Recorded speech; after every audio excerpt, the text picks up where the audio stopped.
There is a thin line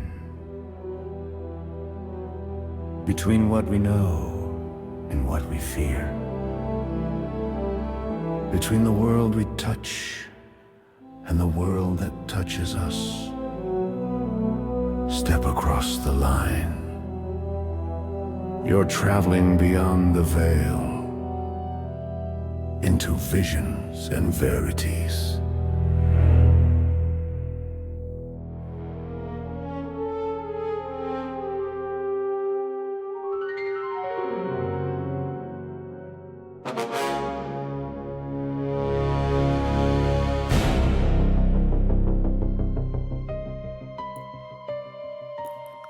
Submitted for your approval. Welcome to the SS Unity, an Aurora-class deep space vessel bound for a promised land of sorts, where chrome corridors gleam like cathedral aisles, and the faithful of the Emperor travel under the illusion that their holiness and their harmony are separate things. On the outer hull, perched above it like a patient gargoyle, sits a creature called Malphas. He has remained there long enough to develop a taste for human division. Below him, the faithful prepare once again to tear one another apart. And to Malphas, this is a vintage beyond price. You are about to witness, dear listener, a war. One in which you may discover that you are already enlisted. I call tonight's story the Zion Cascade.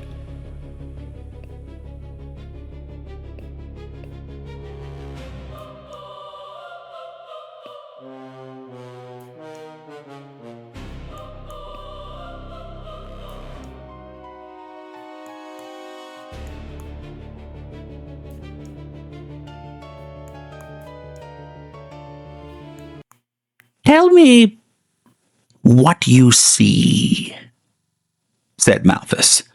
The thing called Skitter blinked. Its cracked glass eyes scanned the observation port below.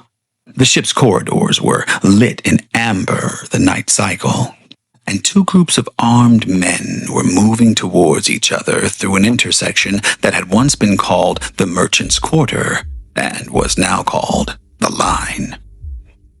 I sees 'em killing each other, Skitter said. He sounded pleased.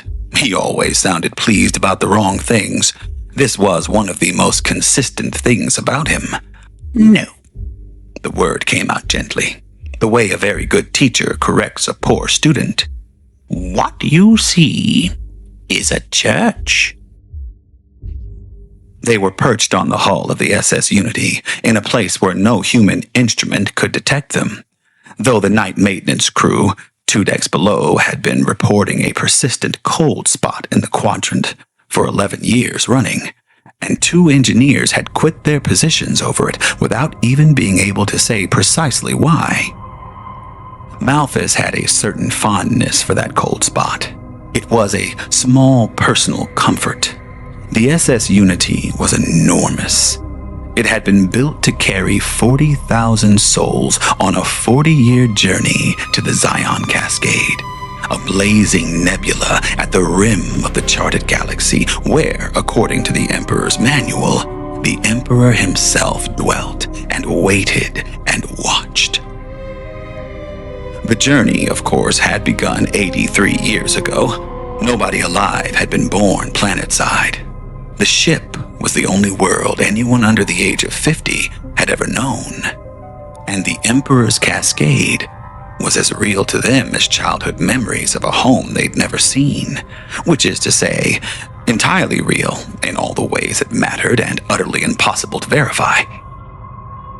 This was the condition Malphas had spent 3 generations carefully maintaining. The ship was divided. Not metaphorically, not institutionally, physically. A corridor called the Neutral Zone ran the length of the ship's midsection. 300 meters of dead air, stripped plating and failed life support that nobody maintained because nobody would agree on who was responsible for it in the first place. On one side, the Orthos, and on the other, the Pneuma. In the middle, a scar that had been there so long the youngest generation had never known anything else. The Orthos believe the manual must be read exactly as their founders read it, Malphas said, settling his wings. They were vast and dark and moved like oil on water. Precisely, without variation. They have a high regard for order, liturgy, and weight of tradition. Their symbol is a compass. He paused.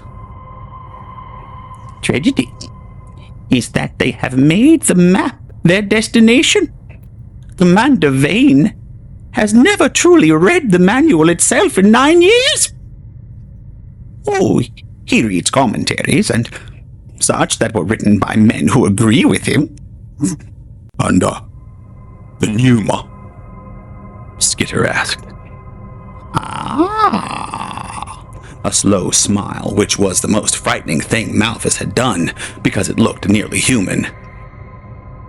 The Pneuma believe that the Emperor speaks now, directly, in fire and feeling and visions. They distrust the written word, mainly because the Orthos weaponized it against them 40 years ago, and they were right to distrust it then. Problem is that High Priestess Elara stopped testing the voices she hears. You see, my dear Skitter, she assumes that they are from the Emperor because they simply feel right. He spread his hands in a gesture of infinite reasonableness. And I have made certain adjustments to what she hears. Yes, I have. Below them, the exchange at the line escalated. A shot was fired. Skitter had nudged a shoulder's elbow at exactly the right moment, a small talent he was genuinely good at. And the organized aggression collapsed into a particular chaos that looked different from a brawl only because the participants invoke the Emperor's name while they do it. A boy came running. He was 13 years old, dark-haired, wearing gray coveralls of the Orthos scavenger crew. He hadn't been fighting. He'd been in the wrong corridor at the wrong moment, which, in Malphas's experience, was how most catastrophes in human history actually began. He ran straight through the checkpoint, past the guard who was too busy with the large problem to stop him, and into the neutral zone. Malphas watched him go. His name, Malphas said, is Kael, son of an Orthos leader. He is expected to inherit the hatred in due course. He hears a voice that isn't mine. It has, I must confess, been something of an irritant.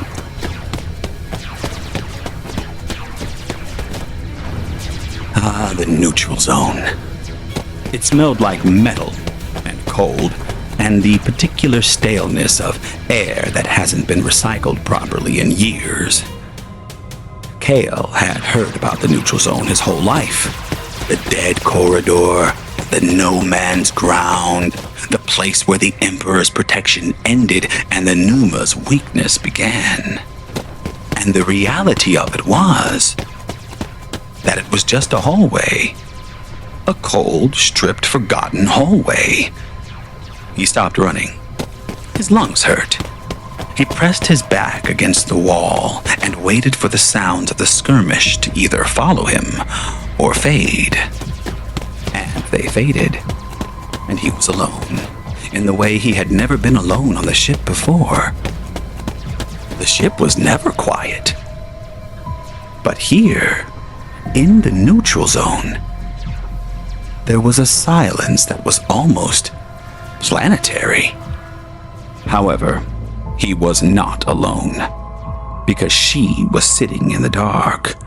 About 20 meters ahead, cross-legged on the floor with what looked like a modified scanner unit open in her lap.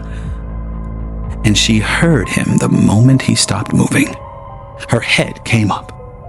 Her hand went to the tool at her belt, which was not a weapon, but was the closest thing she had.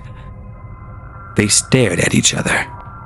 Across that dead corridor, he saw Pneuma coveralls, orange trim, the enemy. She saw Orthos gray, the enemy. Neither of them moved. "I'm not here to fight," he said. His voice came out smaller than he intended. "Neither am I. I come here because it's quiet." Her name was Elara. She was 13, the daughter of the Pneuma technician, and she had been slipping into the neutral zone for 8 months. She didn't know what she was looking for. She only knew that there was a voice that she sometimes heard. Quiet, precise, and nothing like the fire and thunder of the priestess's services. And it didn't seem to live in the noise. But it did live here, in the still, dead air between the factions, where neither side would reach her. They talked at first, carefully. Both of them raised on enough war to know that the wrong word in the wrong ear could be lethal. And then, after a long time, Kael said that he heard a voice too, but the voice he heard asked him questions. It never gave him orders. His elders gave him orders, but the voice gave him questions. And the questions were the kind that, once you started pulling on them, you couldn't stop. Elara said that she saw things, not visions in the way that the Pneuma elders performed visions, with shaking and weeping and declarations. Small things, specific things. She'd known that the child in the medbay would be fine 3 days before the physician said anything. The adults called it a gift, until it started contradicting what the priestess was already saying, at which point they said she was confused. "The voice that my elders say the Emperor sounds like," Kael said slowly, "is angry all the time. Angry at the Pneuma. Angry at anyone who does things differently. But the voice He stopped himself. "The voice you actually hear," Elara said. He looked at her. "Sounds like music, doesn't it? A quiet kind of music. It keeps asking me if I've talked to anyone from the other side." She was quiet for a moment. "My voice asks me what I'm afraid of." 3 levels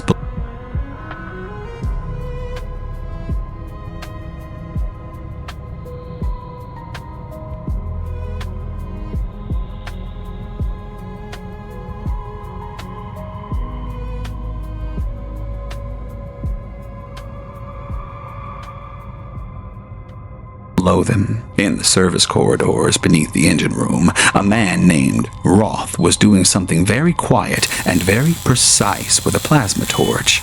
He worked without hurry and without anxiety. The way a man works when he has made a decision he is entirely at peace with. The decision was this: that the Emperor didn't exist. The Cascade was a myth. The original builders of the ship had invented it to give the passengers a reason to keep living. And the only honest thing to do was to stop pretending. He was, in his own estimation, the only person on the ship operating with full clarity. He had already disabled 2 of the 4 stabilization nodes in the port engine array. Malphas watched from the hall. He was aware of Roth's plan and had nothing to do with it. But he did feel a mild, abstract appreciation for it, the way a craftsman appreciates the work of another who has reached the same destination by an entirely different route. Roth was the proof that the difference drove men to the void as surely as any demon. Some doors, Malphas had found, opened all by themselves. Elara had been building the modified scanner for 4 months now. It had started as an accident. She'd been adjusting the frequency range on a standard plasma leak detector. Pneuma children were expected to learn the ship's systems early, and in the white noise between calibrated frequencies, she'd heard something. Not the static of an untuned instrument, something that was almost a voice, almost a whisper coming from the direction of the adult quarters. She hadn't told anyone, but she had gone back the next day, and the next, and slowly, the way you tune an antique radio in a room full of interference, she isolated it. Now, crouched in a ventilation maintenance shaft above the Pneuma Council chamber, with Kael pressed in beside her and the modified scanner balanced on her knees, she pointed at the High Priestess Selah and showed him what she'd found. The audio output of the scanner was not loud. It was barely above silence. But in the breath beneath Selah's words, beneath her rich, practiced cadence, beneath the fire of her declarations about the Emperor's will and the wickedness of the Orthos, there was a second voice. It sounded like water finding cracks. It was patient in a way that no human voice is patient. It did not interrupt. It did not argue. It simply agreed, moment after moment, in a register just below human hearing. And it fed the next sentence to Selah an instant before she spoke it. So that what she believed were her own convictions were, in fact, a conversation she could not hear herself having. Kael felt the hair on his arms rise. "How long?" he said. "I don't know." Elara's voice was steady in the way that voices are steady when a person speaking has already done their own terrifying with the information in private. "I pointed it at Vane's council 3 days ago, and it's the same thing. Different voices. His sounds older." "Older?" said Kael. "Well, more sure of itself." They crouched in the shaft and listened to a thing that had been whispering in the ear of the Pneuma prophetess for, based on what Elara could determine, at least 15 years, and Kael thought about every sermon he'd ever heard about the wickedness of the Pneuma, and he wondered how much of that wickedness was native and how much of it had just been installed. In a section of the ship that existed at a frequency adjacent to the physical, pressing against it the way a body presses against glass, Malphas was conducting a lecture. He did this periodically. Skitter was not by any measure a gifted or particularly astute student, but Malphas loved the act of articulation. It was good to say things aloud. It reminded him why he was here. "The Galilean wept," Malphas said. The words tasted like ash. He was pacing, a habit from the age when he'd had somewhere to pace to. "You will remember your lessons, Skitter, and the reports. In his last night in the mud hole of that garden, with his own blood beginning its clumsy journey towards the timber, he actually wept great, salty mammalian tears. Not for rescue, not for legions, which he could have called, apparently. Not for the immediate destruction of his enemies. No. He asked for them to be one. The fool. Malphas smiled, a jagged movement of the face that held no warmth. As he and his cursed father above are one. A revolting thought, if you dwell on it. The creator wanting to be joined to his own clay. But there it is. He knew perfectly well that they would never manage it.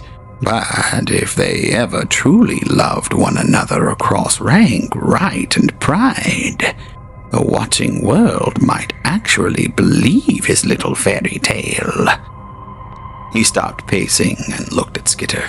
And that, my dear Skitter, would be intolerable. Skitter twitched, which for him was the rough equivalent of attention.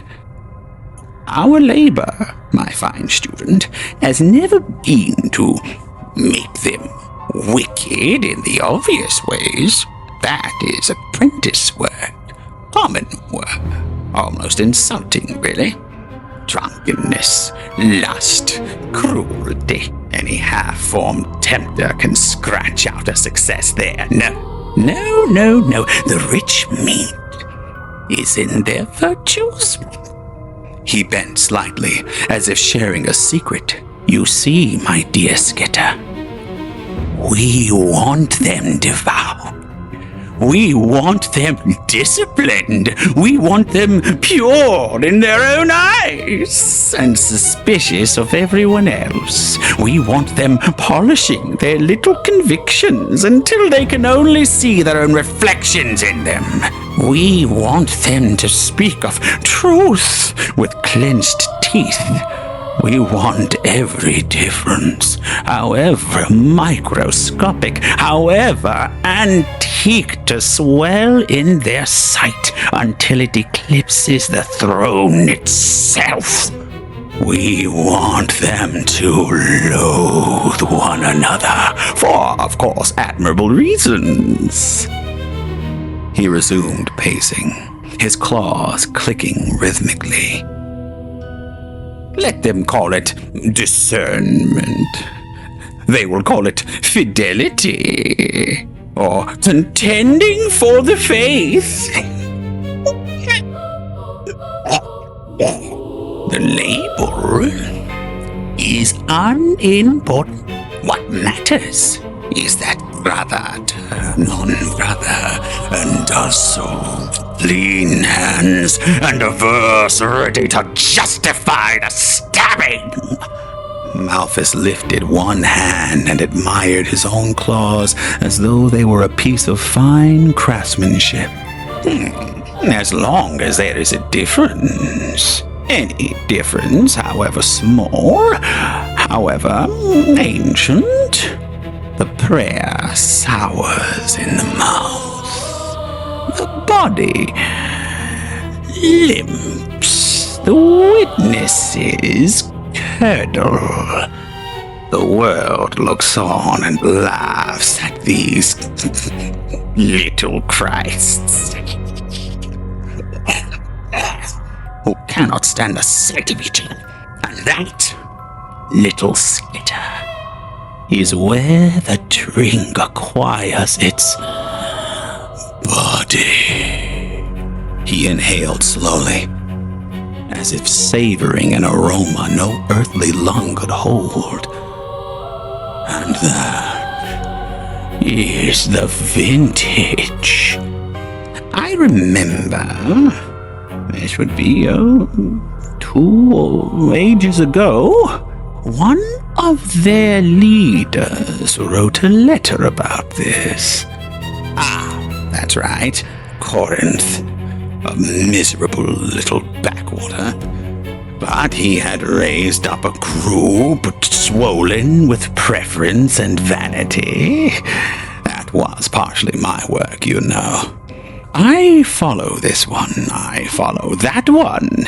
Asked them, in effect, whether any of the servants they bickered over had bled for them. And still they do it. 2,000 years later. 2,000 years of factions, splinters, purities, and tiny treasured insults passed down like heirlooms. And they have done it magnificently, with a sort of Dreadful artistry. It is beautiful when you consider it. The division. He looked through the wall of that almost place, towards the ship, and all its shining compartments. We are drinking very well, my dear Skitter. Ours is a very old vintage indeed, distilled from the very best intention.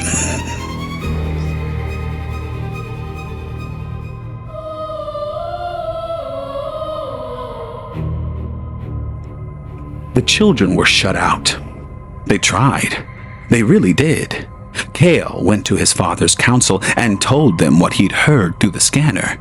He did not mention Elara. He was not that foolish. But he said as clearly as he could that he believed there were spiritual forces operating beneath the conflict, that the enmity between Orthos and Pneuma felt that perhaps it would be worth considering whether they were fighting the right enemy. Elder Doss looked at him for a long time after he finished speaking. "Who have you been talking to?" he said. It was not a question. Elara went to Selah. She took out the scanner. She played the recording of the voice beneath the voice. Selah listened with an expression that moved through several phases: confusion, interest, and then something much colder. "This is Orthos technology. You've been in contact with them." It's my own scanner, ma'am. I built it. I can show you the components. "You've been in contact with them," Selah said again. "And they've given you a device to sow doubt about the gift of the Spirit." Kael was confined to his family quarters. Elara was assigned to the deepest engine maintenance shaft, 8 decks below the council chamber. And so the Civil War accelerated, the way things accelerate when every attempt to slow them down becomes fuel instead.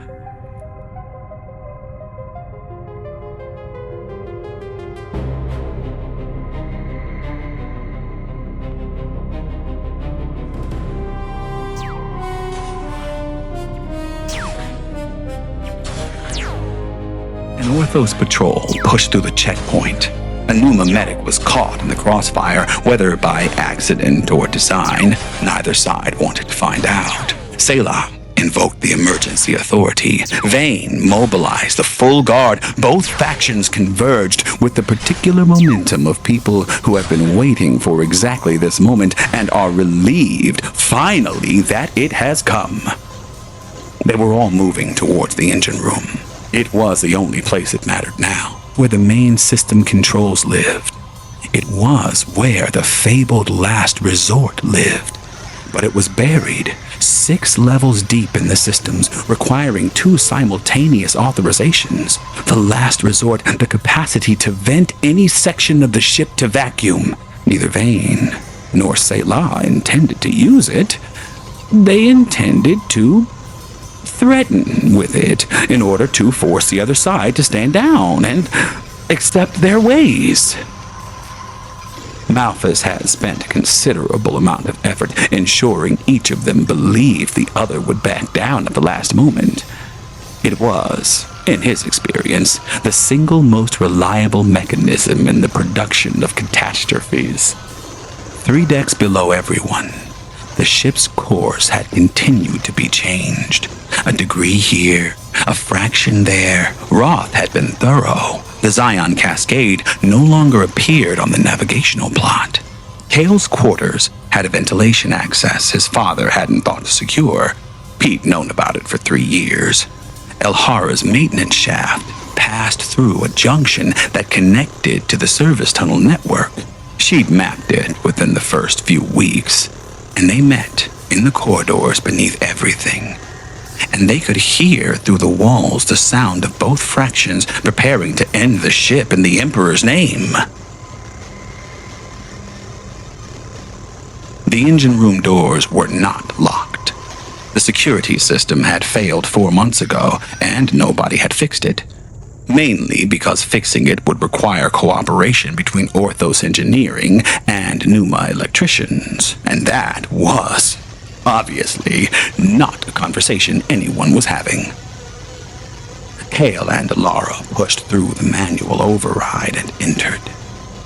The room was vast, full of noise, the deep geological hum of the main drivers, the percussion of coolant systems, the ship's breath made audible and physical. Orthos soldiers were entering from the port corridor, Pneuma guard from starboard, neither quite willing to be behind their soldiers when this moment was written into the ship's records. It was Kael and Elara who stood between them, and said nothing because there was nothing useful to say. Every argument had already been made. Every passage from the manual had already been weaponized by one side or the other. Words had been feeding this war for 80 years, and there were no words left that hadn't been used for ammunition. And so the two children did the only thing they felt right to do. They knelt. And this was the moment that Malphas had hoped would not come. Not because he feared prayer in general. Prayer was everywhere on this ship.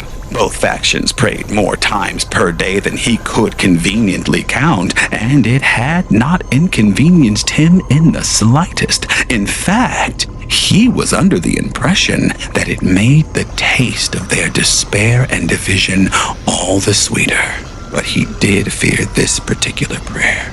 The one that was not about victory or vengeance or the vindication of being right. The one that was simply, plainly, without performance or agenda, that they may be one. He had no choice. He had to enter the physical space of the engine room in a way that violated its geometry.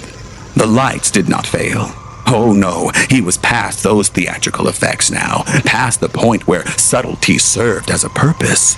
But the shadows moved in ways that shadows do not move, pouring upward rather than down, thickening in the corners like something finding its shape after a long period of compression. He was in the spirit realm, enormous.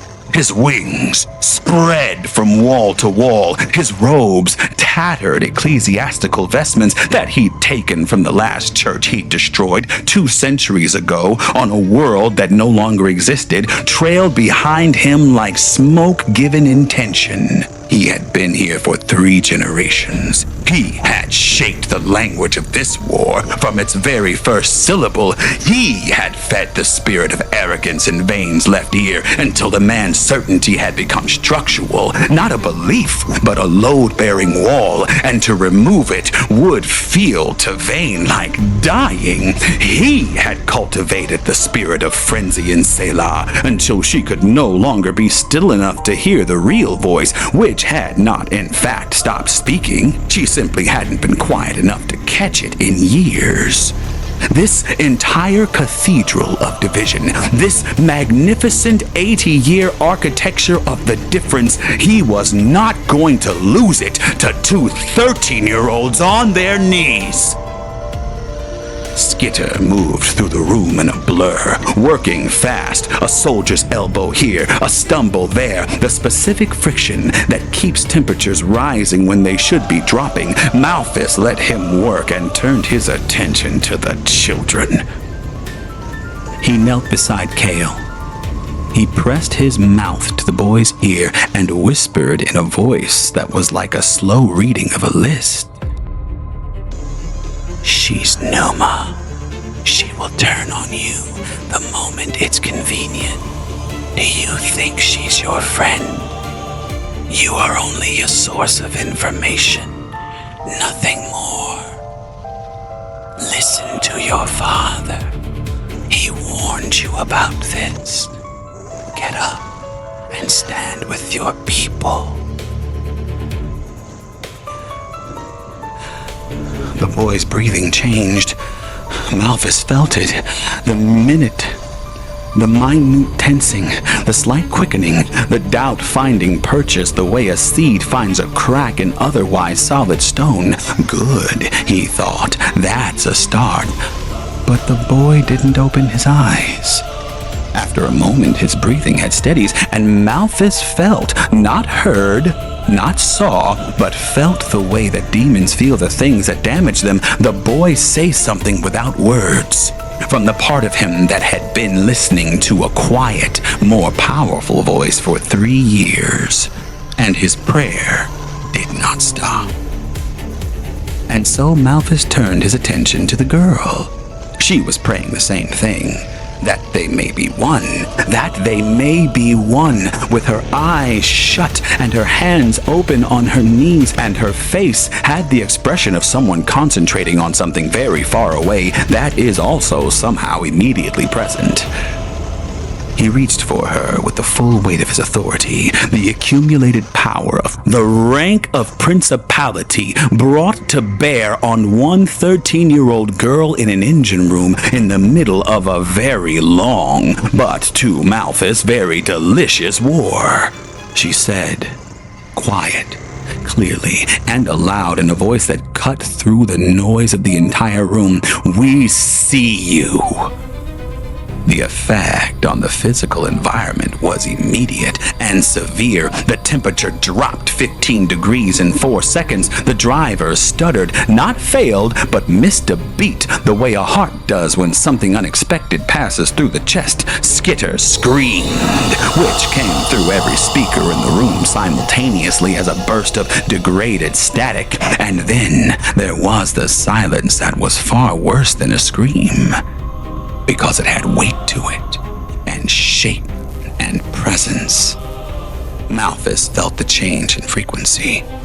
It was not a sound, it was not a light, it was something the human vocabulary does not have a comfortable word for.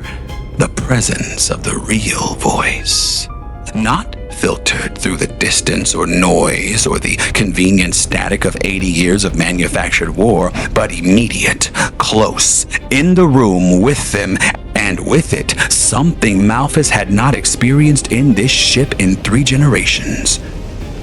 Clarity. Peace. Commander Vane saw it first. Later, he would struggle to explain what he saw because the brain protects itself, and this was the kind of thing the brain wants very much to unsee. What he would eventually say, in the testimony he gave to the Survivors' Council 3 months after, was that he saw what was on his shoulder. He saw that it was not his conviction. He saw that it had never been entirely his. And in the same instant, with the nauseating vertigo of a man who discovers that the ground he's been standing on is a painted floor above a void, he saw clearly, for the first time in a long time, the people on the other side of the room. He saw Pneuma. Not the enemy, not heretics, but people who were afraid, people who believed they were right, people who had been shouting at each other across a scar in the middle of their shared home for 3 generations and had forgotten entirely, completely in the architectural way that Malphas had designed them to forget. They were on the same ship, going to the same place, in service of the same emperor. He looked at his weapon. What Malphas did next has no precise human analogy. It was not a roar, though it distorted every audio sensor in the room and left a resonance in the walls that maintenance crew would be repairing for years. It was not a physical force either. Although 3 soldiers were knocked from their feet, and the overhead lights shattered in a spray of blue sparks, it was the reaction of something that has been building a cathedral for 80 years and feels it being dismantled in real time. A rage that had underneath it, if you listened very carefully, something that sounded almost like grief. Because even Malphas, in the part of him that remembered what he had once been before the long fall and the long work, recognized what was happening in the room. And he recognized when the presence of the voice began to work its might. He recognized that the thing he had spent 80 years helping engineer against, the prayer of unity being answered. Vane's weapon hit the floor, and the sound it made was very ordinary. But in the silence of the engine room, it sounded like a door being opened that had been sealed for generations. Selah was weeping. She had not wept, in the general unperformed sense, in a very, very long time. And the feeling of it was as startling as it was freeing. She saw what had been on her back as well. She saw the genuine visions she had been given in her youth, and the slow, almost undetectable substitutions that had been made since. The real voice, crowded out by something smooth and confirming, and far more interested in the difference than the prize that had been set before them. She let her weapon drop. Malphas laughed. Elara would later describe it as a spiritual breach, or, according to the Emperor's manual, an exorcism. A term she acknowledged was inadequate, but was the closest the vocabulary allowed. A seam. She felt it close the way you feel pressure change in the body beneath the skin before the mind has time to name it. Skitter went with him, trailing static, gone between one blink and the next. The drive stabilized. The hum resumed its proper rhythm. In the silence that followed, Vane and Selah looked at each other across the engine room. Across the soldiers who were standing very still, weapons lowered, with the expressions of people who have woken in a place they don't entirely recognize. And neither spoke for a long time, until Vane said, in a voice stripped of everything except the truth of it, "I don't remember the last time I read the manual itself." Selah said, "I don't remember the last time I was still long enough to hear anything." Roth's sabotage was discovered by an Orthos engineer and a Pneuma technician who were, by an accident of timing, the only two people in the right corridor. They fixed the port engine array together in 40 minutes. Neither had ever spoken to a person from the other faction before. They worked in the focused silence of people who understood that the ship will either hold or it will not, and that the question of whether it holds is more urgent than the question of who is correct. The ship held. Roth was taken into custody at 0400 hours. He did not resist. He sat in the brig with the empty eyes of a man whose certainty has been the load-bearing wall of his entire inner life, and who is sitting now with the fact that someone took that wall out and the structure did not collapse. He doesn't know what to do with that. He may not for a very long time. Through the forward observation port, the Zion Cascade burned. Kael looked at it for a long time. He had been told his whole life that the Cascade was the destination, and he had always understood it as a word for a place where war would be no more, and that the Emperor would eventually explain everything. Now, watching it blaze against the dark, enormous and patient and impossibly present, he understood for the first time that it was real. Elara stood beside him. After a while, she said, "The voice I heard in the neutral zone? Yeah, I think it was asking me what I was afraid of, because it already knew, and it wanted me to know that it knew." Kael was quiet for a moment. Then he said, "It just kept asking me if I'd talked to anyone from the other side." They stood and watched the cascade until their eyes hurt from the light.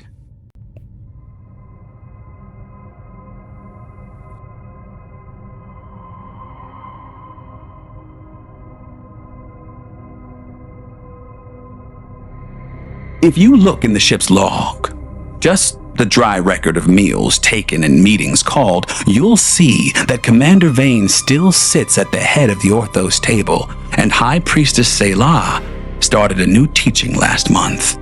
The Orthos elders say it contradicts Section 12 of the manual. She says they're afraid of the spirit. They say the spirit doesn't operate that way. She says they've never actually experienced the spirit, and somewhere in the space between those two claims, somewhere in the gap That is the very precise width of one difference. Something old is looking for a door.